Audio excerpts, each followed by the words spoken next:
Before we actually look at what the magisterium says, I do want to remind people about several videos that I did. First of all, I did one just a few weeks ago called "What Did Apostolic Liturgies Look Like?"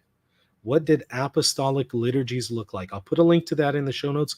Go and watch it, because you're going to see how all of our liturgies, Armenian rite, Byzantine rite, Roman rite, whatever, all of our liturgies, though we've preserved the substance of the sacraments, they are significantly different than apostolic liturgies in some aspects. So go and watch that video. That will become painfully apparent.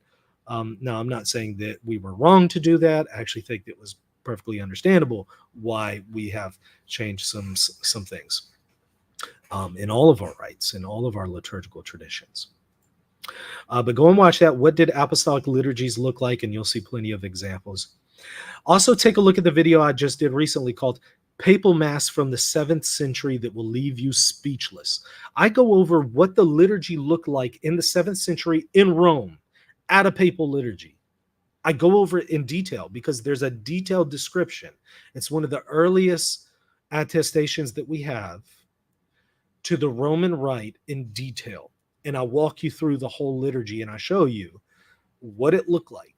And there's going to be some things in there that you're going to say, wow, that's interesting, to say the least. I don't know about that one. So check that video out. Also check out the video that I did previously called Can Pope Francis Ban the Latin Mass? I go over the magisterium on this subject in more detail than I'm going to do today. All right. Now, that being said, let's go over a few instances. Let's first start with the Council of Trent on this, because the Council of Trent is having to engage the authority of the liturgy, of the church over the liturgy, in part because some Protestants were contesting the authority of the church and saying the church doesn't have the authority to alter apostolic liturgical practices. And they would point to, look, the church is, in the Roman rite at the very least, is not giving the chalice to the laity. And the Protestants were saying that's wrong because the administration of communion under both kinds is apostolic in nature. And they're right, it is apostolic in nature. And they're saying, you don't have the authority, Catholic Church, you don't have the authority to alter what the apostles did liturgically. And that's just simply not the case. In this issue, as long as the substance of the sacrament is preserved, the church actually can do that. They can and has. And this is one of those examples. And so Trent has to respond to the Protestants who are saying, no, you can't alter some of these apostolic practices. So here's one quote that you'll want to consider from the Council of Trent. It furthermore declares that this power has ever been in the church, that in the dispensation of the sacraments, their substance being untouched. Notice that. The substance of the sacraments need to be untouched. The church cannot alter that. There are guardrails there. Again, no changing bread and wine for Doritos and Pepsi to confect the Eucharist. That's just not possible. It'll still be Doritos and wine, or Doritos and Pepsi, right? The substance being untouched, it may ordain or change what things soever it may judge expedient. And by the way, it's what the church judges to be expedient. And here we're talking about the magisterium. This is what the magisterium thinks is expedient, not me and not you. Not a philosopher, not a theologian, not even a local bishop, not a cardinal. The magisterium on the universal level. And there's two organs there, either the Pope or the entirety of the College of Bishops. And the College of Bishops is never separated from the Pope. So the College of Bishops would include the papacy, or the Pope can act alone without the College of Bishops. Those are the two organs of the magisterium on the universal level. The Pope can act without the bishops, although he probably shouldn't, but he can. Or the College of Bishops, which is all of the bishops collectively, not just one, not just a few, collectively all of them, in union with the successor of St. Peter, under Peter and with Peter, as Pope Francis said in Traditionis Custodes. Okay.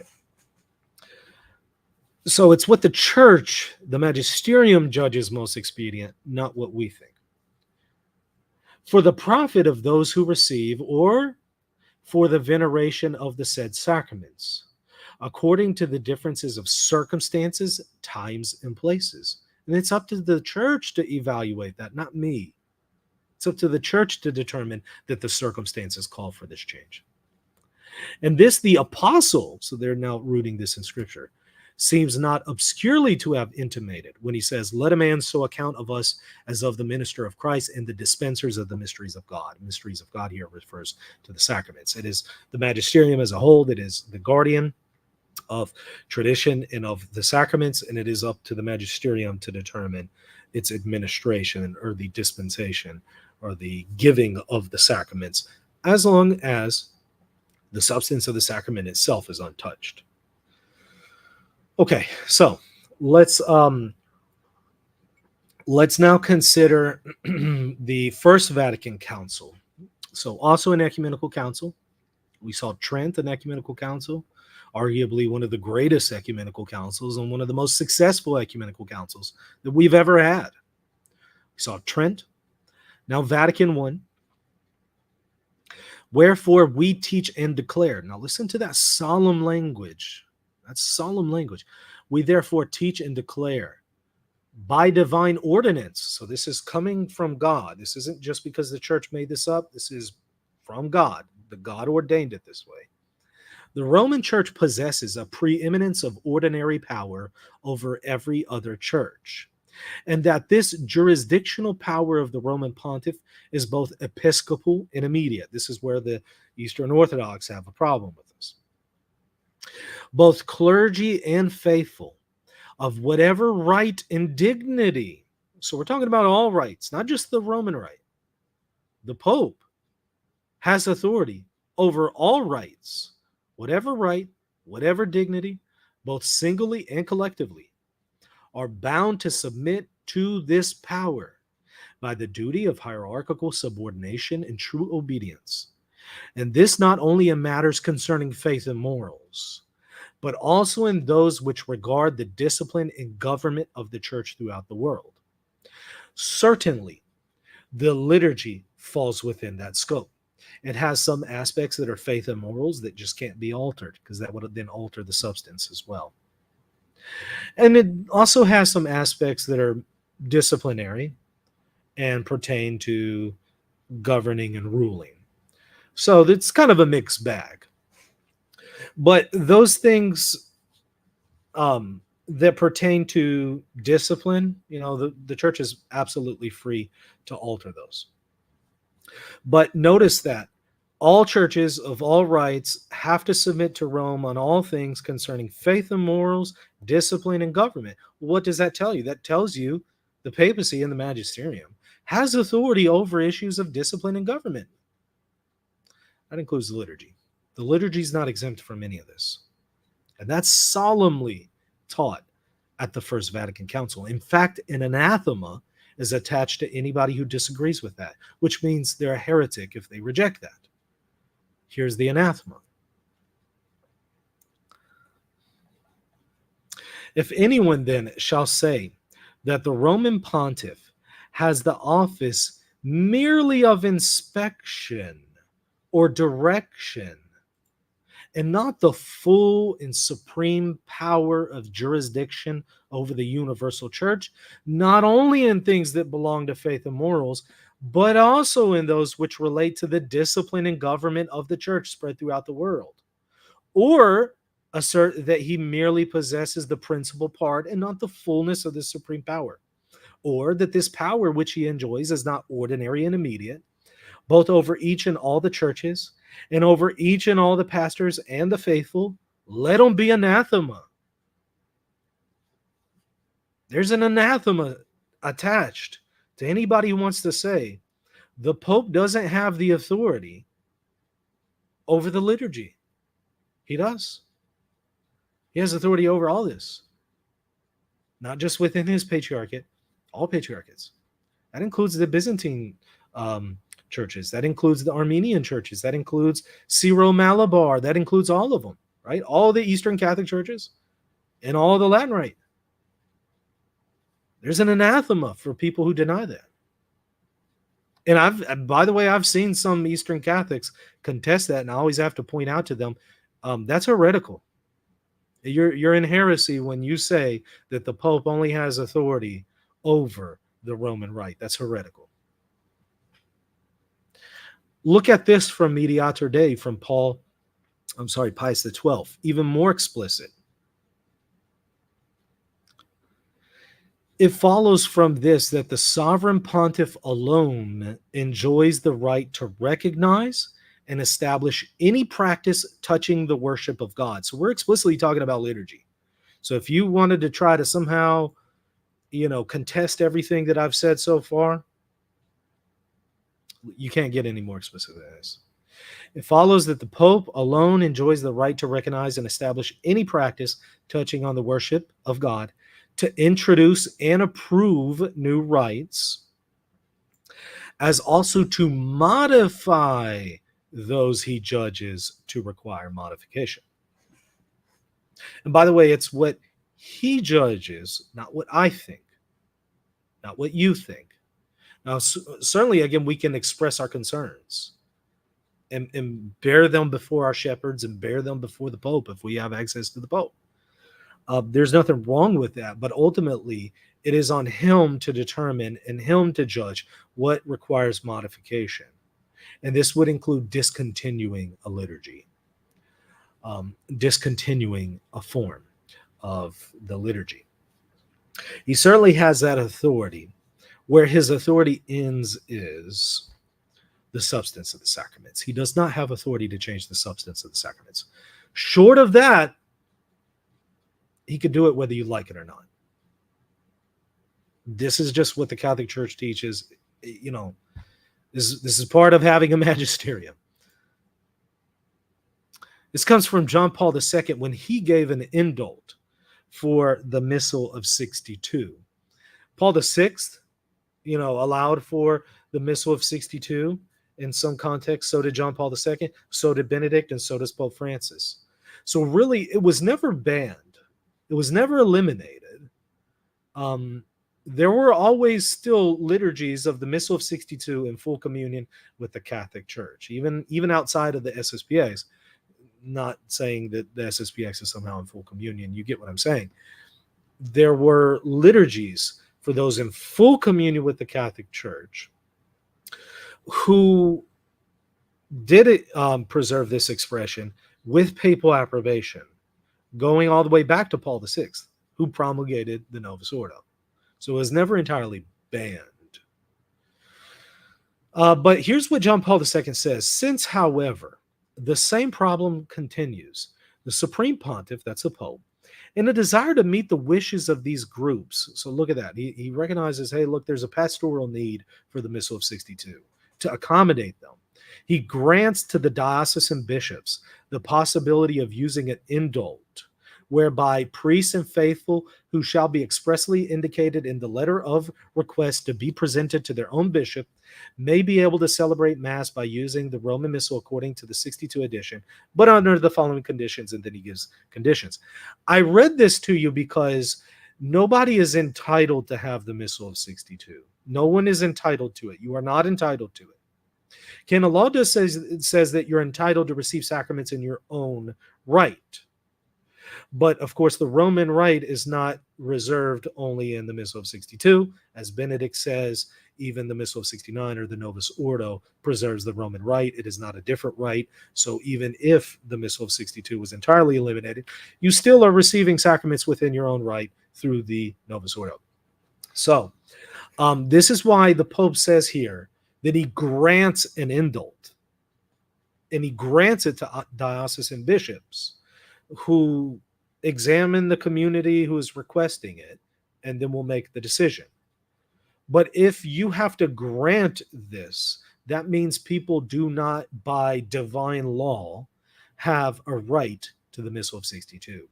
It's a privilege granted to them by the Holy See. So nobody's entitled to the Missal of 62. If you have one, it is because the church has granted you that. And what the church has granted, it can take away. Let's also look at this from the motu proprio of Benedict the 16th. This is from Summorum Pontificum. I'll show you an important part. Again, for people who want to say that somehow they have to have the Missal of 62 to receive sacraments according to the Roman Rite, again, that is a theological error. Benedict the 16th corrects that error and says, these two expressions, that is the Missal of 62 and the Novus Ordo, the Latin Mass and the Novus Ordo, these two expressions of the Church's lex orandi will in no way lead to a division of the Church's lex credendi, rule of faith. So if you're going to one, you're not going to have a different faith in and of itself by attending it. Now, maybe from some of the people there who are promoting dissenting material, that's something else. But from the liturgy itself, you're not going to have a different faith, whether you go to the Novus Ordo or the Missal of 62, the Latin Mass. It's the same faith. Why? Because they're two usages of the one Roman Rite. So Benedict himself in Summorum Pontificum says it's one Roman Rite. So if you discontinued one of these, whether it's the Novus Ordo or the Latin Mass, you still have the Roman Rite fully preserved in either one of them because it's one Roman Rite. So you can't come back and say, hey, look, the Pope can't restrict this because I'm entitled to receive the sacraments according to my right. First of all, that's according to canon law. The Pope can change canon law. He could change that canon tomorrow. He's not going to, though. And he probably shouldn't. I don't think he shouldn't. That would be a very, very poor use of one's authority. But he could if he wanted to. And then number two, it doesn't even come to that because, again, it is one Roman Rite. Let me also point you to Paul VI, again, who promulgated the Novus Ordo. He says in his speech, the Mass is the same when he promulgates this liturgy. He says, above all, because the right and relative rubric are not in themselves a dogmatic definition. Here he's saying, look, the reason why we can alter some of these things in the liturgy is because it's not like the rubrics and the liturgical form is part of dogma. It's not. Their theological qualification may vary in different degrees according to the liturgical context to which they refer.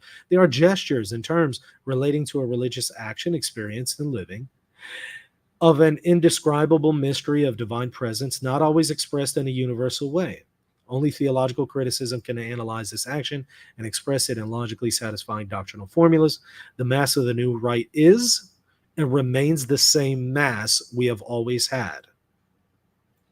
If anything, its sameness has been brought out more clearly in some respects. And I get what he's saying. If you're new to these liturgical discussions, you're probably going to be like, wait, what? How in the world? If you study the history of the Roman Rite, you'll get what he's saying.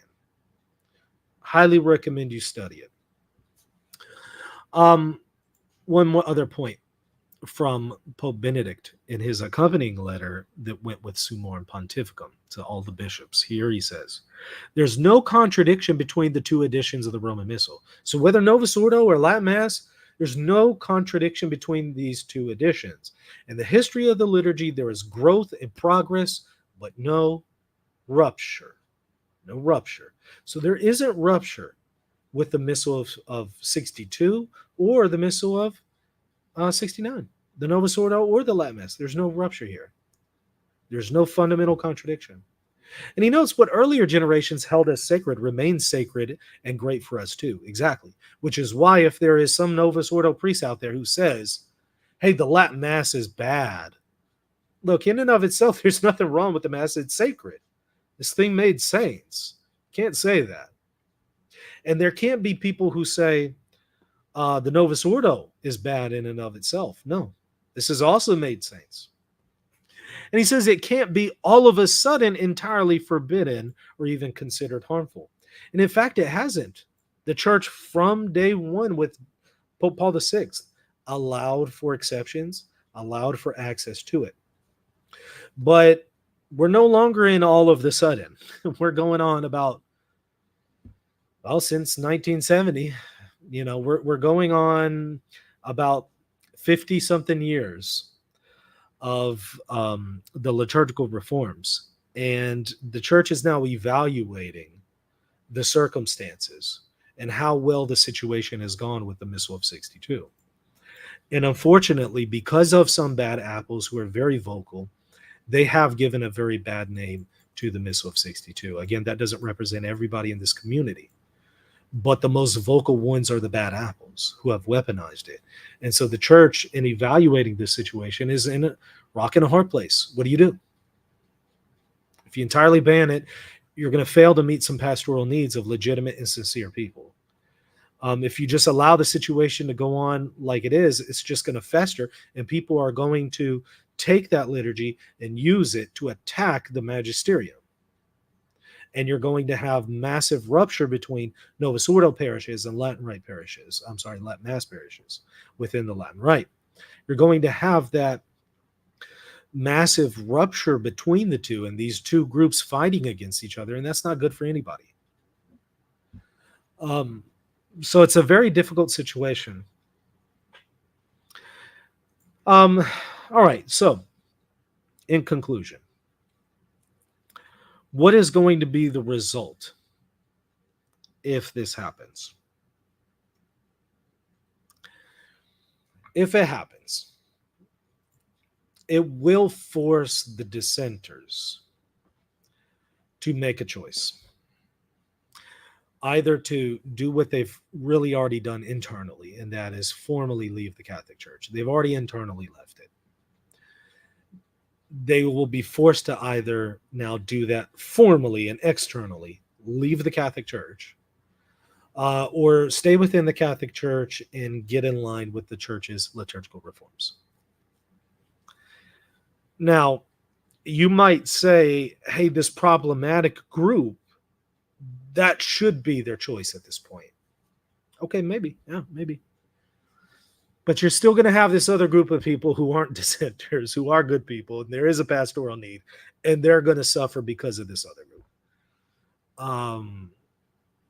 And that's going to be tough for them. That's going to be real tough. And my heart goes out to people who are concerned because they're in that situation, and they say, look, I'm going to side with the church at the end of the day, but this is a really painful process for me because I really resonate with this liturgical expression. I don't have an issue with the Roman Rite in its ordinary form. I don't have an issue with the Novus Ordo, but I resonate more with this other liturgical expression.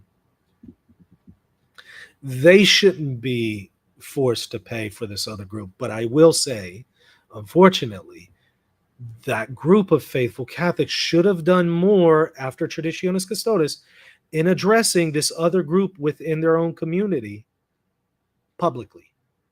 Because I got to ask the question, I know they're out there, but where are they? Where are the faithful Latin Mass Catholics who are not in dissent against the magisterium? I'm pointing to a few here and there, but they're not nearly as visible as this other group that is problematic and is a dissenting group that is not in full communion with the Catholic Church. They unfortunately haven't done enough to address that group. I've done everything that I can to address that group, everything that I can, and I think that they could have done more. That being said, I don't think that they should be forced to still pay for the sins of other people. So some kind of pastoral accommodation needs to be made for them. I suspect that if this does happen, that there's a restriction. It will only be for diocesan liturgies, and a pastoral accommodation will still be made for the good group of people out there through FSSP, Institute of Christ the King Sovereign Priest. Now, there are some other alternatives here. Instead of restricting the Missal of 62 more severely than has already been done, instead, what Pope Francis could do is just excommunicate the big key players in the community that promotes the Missal of 62 who are dissenters, not the good ones in that community, but the dissenters of that community. He could excommunicate them. And maybe he should. Maybe that would be a better approach, because that might function as getting some people in line without punishing this other group of people and depriving this other group of people from certain liturgies, unless they have access to FSSP or ICKSP. Um, Maybe that would be better. I'm sure there's some other solutions that y'all can think of. I'm interested in hearing them. I want to hear from you, so certainly put your comments out there.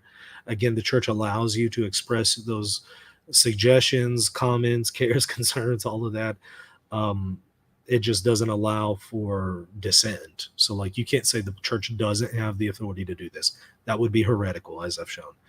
Um, um, but what you can do is certainly explain why I don't think that if this is going to happen, I don't think this would be good because it's going to, and then fill in the blank and explain what your concerns are. I've given a few of them. I'd like to hear from y'all. If y'all think there are some better suggestions, put them out there. Maybe the shepherds of the church will hear about them, you know. But here's an opportunity to prove Pope Francis wrong. This opportunity has been there from day one. It was especially there with Traditionis Custodes. It seems like it was a missed opportunity. So it really needs to be done now. I said it when Traditionis came out. I'm going to say it again. Take this as an opportunity to prove Pope Francis wrong. Show him that he's wrong, not right. Prove him wrong by showing him you value obedience to the church's authority and communion with the successor of St. Peter and therefore Jesus' church. You value that more than a liturgical preference. Because at the end of the day, if it's one or the other, it needs to be communion with the successor of St. Peter, not a liturgical preference. Prove him wrong.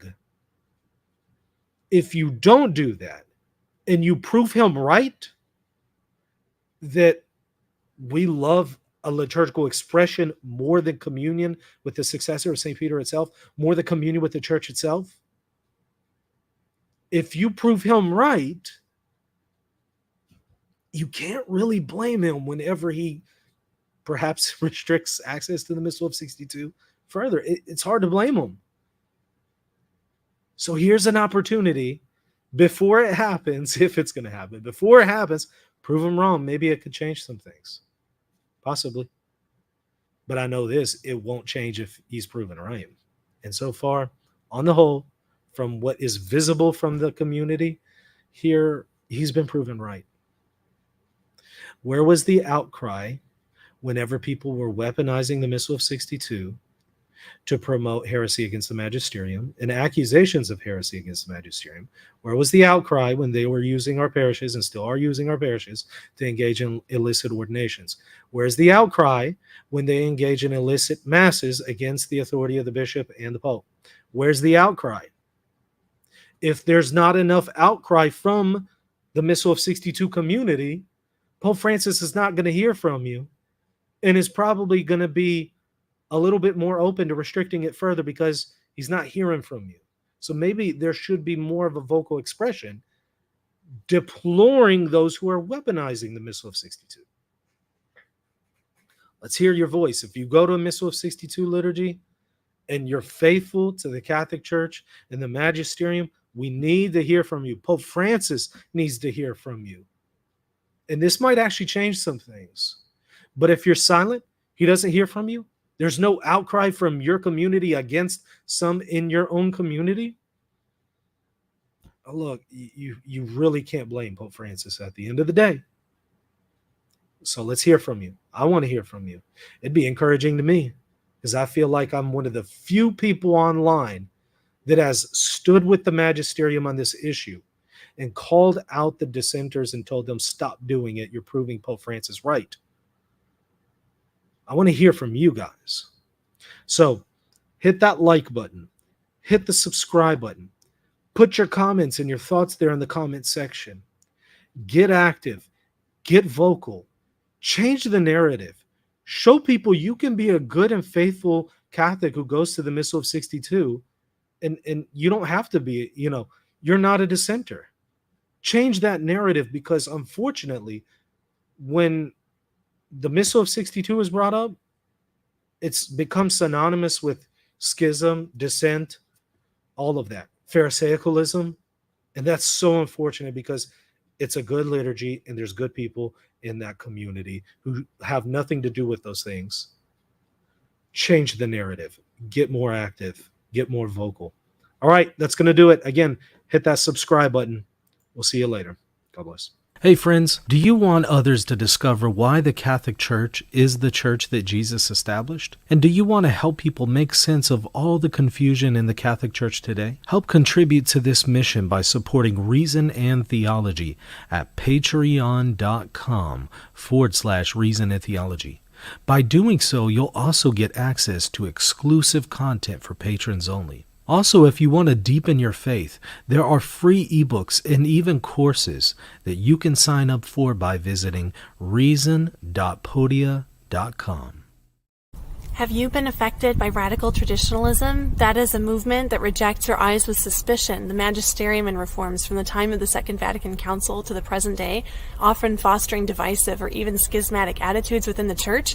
If you are someone who has been impacted by that movement or who wants to understand better its impact on the Church, then we are having an in-person conference just for you.